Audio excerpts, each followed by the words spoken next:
Viti 2025 ka nisur me rritje të ndjeshme të borxheve të pushtetit qendror dhe atij vendor ndaj bizneseve dhe qytetarëve. Referuar të dhënave zyrtare të Ministrisë së Financave, stoku i detyrimeve të përpambetura ka arritur në total 9.4 miliard lekë apo 94 milion euro, nga 73 milion euro në dhjetor 2024, duke regjistruar një rritje me rreth 21 milion euro.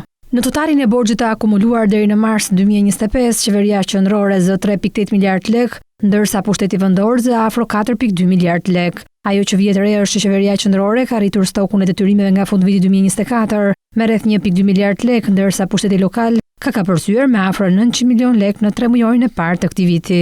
Sa i takon kategorisë së detyrimeve të përpambetura, peshën më të madhe zën ato për investime publike, duke qenë se përgjatë këtij viti ka pasur një numër të lartë kantieresh të hapura për të ofruar shërbime më të mira për qytetarët. Konkretisht, detyrimet për investime arrin vlerën e rreth 2.8 miliard lekëve, ky i cili ka pësuar rritje në të dy nivelet e qeverisjes, atë qendrore dhe vendore.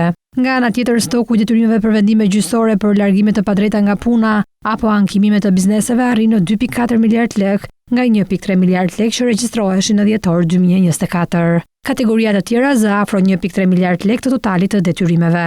Stoku i detyrimeve të përpambetura ka luhati të vazhdueshme nga një 3 muaj në tjetrin në varësi të punëve publike të hapura, por angazhimi i qeverisë dhe detyrimi i pushtetit vendor është që të ndjek një trend shlyerje deri në zërimin e plotë të tyre. Shifra në raport me vitet e kaluara është ndjeshëm më e ulët.